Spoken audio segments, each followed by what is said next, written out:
Ang halimbawa po yung ano, yung service, ano po 'yun, producer service ang tawag Yung Grab. natin, yung Opo. halimbawa ng Yung Grab. parang Grab. Ah, 'Pag yung ginagawa po para sa sa ano, sa pansariling kailangan lamang or, hindi po ginagamit na sa pangkalaklan, ito po ay tinatawag natin ang, personal service po. Pero pagka Consumer ginagamit po service. 'yan sa ano, yung of course consumer, yes po. Ah, 'Pag nagamit na po 'yan sa pangkalakal at saka yung at meron na rin naman pong magpapaano, yung mga nagpapa-Grab na rin, yung magpakuha na rin, yun po yung ginagamit na nila sa mga business, transactions, yung mga gano'ng ano, tapos lumalaki, madami na rin. Yun na po ang nagiging producer consumers po, producer Mashallah. services na po Tama siya po. magawa. Mashallah. Mumtaz. Sister Halian. Mashallah. So kung para sa personal na biyahe ay personal service or consumer service. No? Sabi ni si Sister Halian. Mashallah. Jazakillah khairan Sister Halian. Kapag naman kung para sa paghatid ng mga pasahero doon sa Mall of Asia, anong tawag doon ay producer service. Grab. Grab. Bakit Grab? Grab, Lala, Move for delivery service. Masya Allah. Depende po sa paggamit, no? Depende kung ginamit mo yung Grab mo na yon na pang personal lang, para lang sa mga pamilya, ay consumer service. Kung naman naghatid ka ng mga pasahero, yung tinatawag na producer service. Tapadali, Sister Lina. Doc, ask ko lang po, paano po naging consumer siya? Yung Grab po, pagmamay-ari po yan ng kumpanya. Binili po nila yan para sa kumpanya para makapagbigay ng serbisyo. Paano po naging consumer yon? Ang kumpanya na po ang bumili para makapagbigay po ng serbisyo sa mga tao. So, I think producer lang po Masya yata. Allah. Aha. Producer lang. Depende sa paggamit. Kasi may mga Grab driver, ginagamit nila para sa pamilya. Hindi alam ng, hindi Ah, alam ng, hindi alam ng kumpanya, Sister Lina. Hindi Yes alam po, ng, hindi yes alam po, ng gano'n po. kumpanya. May gumagamit din po sila po, Opo. yes po. Opo. So, kung ginamit ng Kaya Grab nga na po yan, depende sa paggamit, opo, sa depende pa sa pag-consume paggamit. natin. Opo. Tapat Sister Halian. Explain mo. Kasi, bakit da, sabi ni Sister Lina. Tama naman, Sister Lina. Yan lang, Sister Halian, i-explain mo. Gano'n na nga rin po, kaya ang pinag-uusapan natin. Ito yung pinag-uusapan natin is not about the company. It's all about how to use, depende sa paggamit. Dahil meron din naman po na gumagamit ng Grab. Siyempre, pamilya din po yun ang sinisilbihan nila. May mga lakad, may mga ganito, ganon din po. So, when it comes na gumagamit na sila, yung pampasahero na, yung ganon-ganon na talagang pangkalakalan na, magtrabaho para upang kumita, that's the time na po, yun na po ang producer services. Kaya nga po, depende rin po sa paggamit because may mga needs din po tayo, hindi naman tayo pwede doon sa business na lang ganito, ganon. Rin po, pwede rin natin gamitin yun, yung service, yung Grab na yun, na pansarili natin kailangan. Yun po. Opo. Pero madalang lang, Sister Halian. No? Sister Lina, madalang lang. Pero yung Grab na yun ay pagmamay-ari mismo ni Juan. So si Juan, nag-drive din siya ng Grab. Sabi niya, boring naman ako sa bahay dahil mayaman na ako. So mag-drive na ako ng Grab. So ginamit yung Grab niya sa pamilya niya o sa kaibigan niya. So magiging consumer service na. Hindi, biro lang yun. So yun po, depende po Sister Lina, no? Okay, Sister Lina, may pahabol ka? Pwede ka mag-rant. Sister Fatima, tafadhali. Siguro yung connection doon kasi ang pinag-uusapan natin yung services. So we're talking about Grab as a service.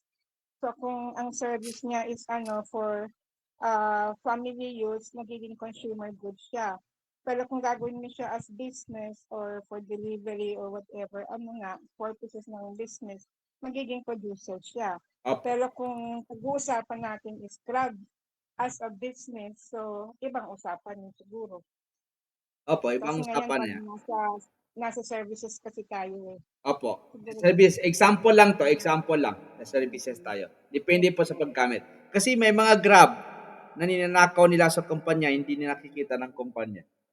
Meron po ba yun? Nangyayari yan? Pag ginamit Kasi yung... kasi ang technique ng Grab is kahit na ano mo yan, personal use mo yan, ipapasok mo yan sa Grab company para you are a member of Grab na rehistrado ka doon. Kahit na personal mo yung sasakyan, pero pinapasok mo lang sa Grab company. Opo. Otherwise, hindi ka makakakuha ng payment. Opo. Yung Grab po ay yung service ng Grab ay personal na service yan, di ba? So ni-registered Opo. lang. Parang Careem dito sa amin, sa Middle East. Careem or Uber, sariling service nila pero ni-register nila, magbabayad sila ng percentage doon. Oo, may mga Opo. fee service. Opo, fee services. Pero kapag taxi, ganun din. Yung taxi. Pag example natin sa taxi, kung ginamit yung taxi sa pamilya, ay consumer service na. Pero kung ginamit naman sa pasahero, ay producer service. Wahakada. Yan po yung khadamat, yung services. Barakallahu fikum. Okay, patuloy tayo. Bima'na ya ikhwani wa akhawati. Barakallahu fikum Sister Fatima, Sister Halian, Sister Lina. Wa kullukum, ang mga serbisyo ay hindi physical na produkto. Yung service, hindi po physical na produkto. Ngunit may mahalagang pang-ekonomiya, no? Uber sa Saudi. Okay. Ang classification nito ay base sa layunin ng paggamit, consumption o production. Ang consumer service ay tumutugon sa personal na pangangailangan habang ang producer service ay tumutulong sa paglikha ng iba pang produkto. Ang production process ay bunga ng pinagsamang gawain ng mga salik ng produksyon, lupa, paggawa, kapital at organisasyon. Makuha natin yan mamaya-maya. Ang Islamikong ekonomiya dito, ang Islamic economics ay nagtataguyod ng balansing paggamit ng mga serbisyo sa pagitan ng personal benefit, al-manfaatul fardiyya, personal benefit, at saka public interest, al-maslahatul amma, upang makamit ang economic welfare. Dito ya ikhwani wa akhawati, kunin natin yung sa bababa, barakallahu fikum. The productions, factors of production. What is factors of production? No? Ito ay tumatalakay sa mga salik ng produksyon. Yung factor of production, ang mga pangunahing elemento na ginagamit upang lumikha ng mga kalakal, goods, or services. Ang mga ito ay nagsisilbing sources o yaman ng ekonomiya na pinagsasama upang makamit ang produksyon. May apat po tayo, no? May apat. Basahin lang ninyo sa libro ninyo, inshallah, kasi may apat tayo, ang tinatawag na paggawa o labor, no? Ang ito po 'yon. At saka meron tayong tinatawag na twofold division, no? May kwan dito. Dual classification and human. Okay. Basahin lang ninyo yan. Barakallahu fikum. So, pakinig lang kayo sa explanation ko. Dito ya ikhwani wa akhawati, may apat na pangunahing salik ng production. Meron pong factors of production na apat. Ano yun? Ang una yung amal. Al-amal. Yung amal na yan po yung paggawa o labor. Tumutukoy sa physical o mental na pagsisikap ng tao upang makalikha ng produkto o serbisyo. Anong halimbawa niyan? Ang manggagawa sa pabrika, guro, doktor o software engineer, yan po yung example niya. Ang manggagawa sa pabrika, guro, doktor, software engineering, or ano pa man dyan, no? Ano ang aplikasyon niyan sa ekonomiya? Sa ekonomiya ng Islam po, itinuturing na ito ay ibadah, pagsamba, ang paggawa kung ito ay isinasagawa sa halal na paraan. Pero sa haram na paraan, hindi na po ibadah 'yon. Okay, depende po sa paggamit, no? Okay. Ang ard naman, ang lupa o natural resources po ya ikhwani wa akhawati, Saklaw nito ang lahat ng likas na yaman tulad ng lupa, tubig, kagubatan, mineral at enerhiya. Anong halimbawa niyan? Ang lupa na tinataniman ng palay o mina ng ginto. No, doon sa amin may mina ng ginto, kaso hindi makuha. Okay, ano ang aplikasyon natin dyan sa Islamic economic? Sa Islamic kung ekonomiya po, ang paggamit ng lupa ay dapat nakabatay sa istisla. Ano yung istisla? Yung pampublikong kapakinabangan.